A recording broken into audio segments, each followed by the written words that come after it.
Hi, sisters, it's Pam, and welcome to part 2 of the Sabbath. I had a follow-up question from the podcast about the Sabbath, and so I want to make sure that we have a really good conversation about what the Sabbath looks like.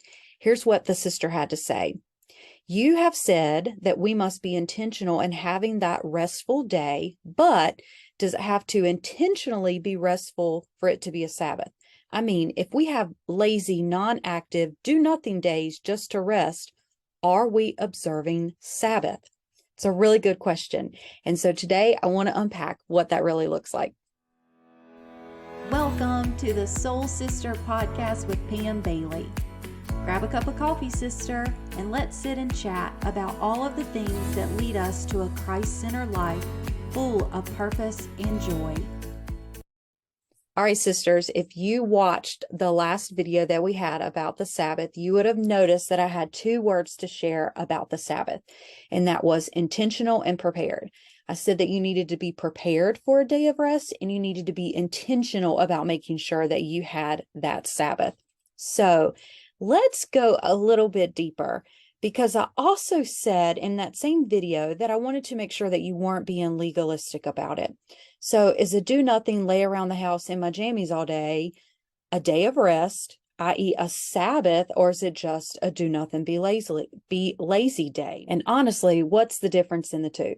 So let's talk about this. Sure, be lazy, do nothing days are amazing. And I would like to do one like every 2.5 days, if I'm quite honest. But a Sabbath is something very different.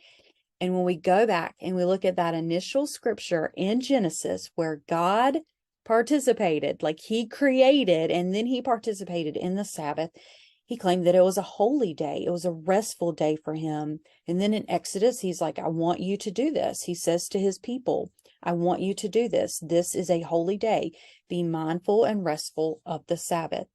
Somewhere between that law and the Pharisees questioning what Jesus and his disciples were doing, a lot of rules were created around what the Sabbath should look like. And not all of those rules were given and ordained by God. And so it was very easy for the Pharisees to come down the list of rules and say to Jesus, hey, look, we can see what you're doing. And just because you're here doesn't mean that you're following the rules correctly.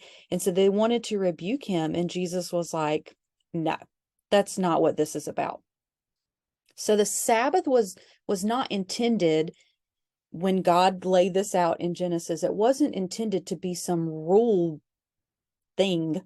And it's not intended for us to participate in it that way either. So let the legalism fly out the door here. And I just want to read this scripture that we get from Colossians 2:16.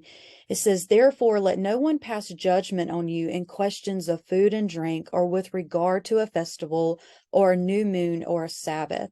These are a shadow of the things to come, but the substance belongs to Christ. There's so much more in that section about people in that area wanting to promote a false gospel that would disqualify new believers and instituting rules.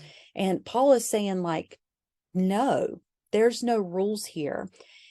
When the law was created, we see on display the character of God, but Jesus came and fulfilled all of that. And we see God's character like fully living that out through Christ. So we no longer have these rules that we have to follow, but that doesn't mean that the Sabbath is not important. And so I really want you to just get out of your mind all of the legalism that we've often attached to the Sabbath. And I want you to be prepared, and I want you to be intentional, but I want you to remember that the purpose is for the presentation of a holy God. And so, when we look at the book of Hebrews in chapter 4, where it talks about preparing our lives for the holy eternal rest that we will one day be in with God, that's like the Sabbath, every 7-day Sabbath for all of eternity. And so what does that really look like? Sister, that looks like resting from work and worshiping God, the Creator. And so in my moment of just detoxing from the chaos of life and resting my body, resting my mind, I am worshiping who God is. I am enjoying the presence of God. I am enjoying the fellowship with other believers. And I am joining in the joyous moment of God and all of his creation and how beautiful it is. So, yes, it is a lazy day, but more than just being lazy, it is worshiping and being cognizant of how amazing God is in his creation. So we need to be prepared and we need to be intentional. I cannot use those two words enough concerning the Sabbath. We need to toss out the rules, and we need to know that on the day that we say, God, I'm going to rest today, I'm also going to just worship you in all of your glory and your goodness. And I'm going to enjoy the fruits of your labor on my behalf for the sin that wants to hold me down, that wants to give me death, but you overcame that. And all of your goodness, Jesus, you overcame that. And so I'm going to live in this moment in worship of you and your goodness, your holiness, and your sacrifice for me. That is what the Sabbath really is. Let me know if you have questions. I am here to further this discussion. And you'll notice that I've added a second study sheet with this. So you have 2 study sheets about the Sabbath for you to take the scripture and really look at what the scripture is saying for this subject. Sisters, thank you for liking, sharing, and subscribing to this, my YouTube and my podcast channel. And as always, keep worshiping and finding joy in every moment.